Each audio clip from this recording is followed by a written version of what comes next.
السلام علیکم ورحمۃ اللہ وبرکاتہ۔ میں رئیس اعظم حیدری کولکتہ انڈیا سے فضائل نماز پیش کر رہا ہوں۔ نماز کے ذریعہ گناہوں کا جھڑنا۔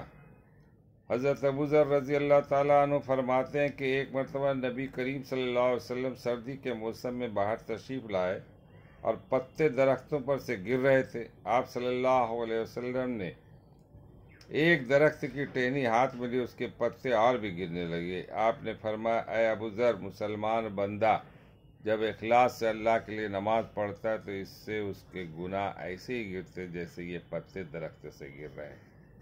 فائدہ: سردی کے موسم میں درختوں کے پتے ایسی کثرت سے گرتے ہیں کہ بعض درختوں پر ایک بھی پتا نہیں رہتا۔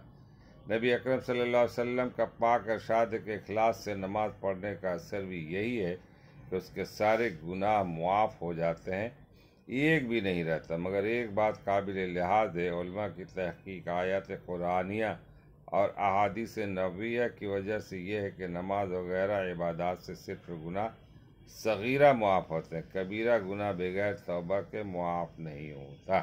اس لیے نماز کے ساتھ توبہ اور استغفار کا اہتمام بھی کرنا چاہیے، اس سے غافل نہ ہونا چاہیے۔ البتہ حق تعالی شانہ اپنے فضل سے کسی کے کبیرہ گناہ بھی معاف فرما دیں تو دوسری بات ہے۔ اللہ تعالی ہم لوگوں کو نماز پڑھنے کے بعد اب توبہ استغفار کرتے رہنے کی توفیق عطا فرمائے۔ اللہ، ہم لوگ دن رات گناہوں میں ملوث ہیں، غیبت، چغل خوری، غلط سلط، الٹ پلٹ، ہر طرح کے کام جو ہے نا کرتے ہیں۔ حلال حرام کی تمیز نے اللہ تعالی ہم لوگوں کو پڑھنے اور سننے سے زیادہ عمل کرنے کی توفیق عطا فرمائے۔ ہم مسلمانوں کی حالت پر رحم فرمائیے۔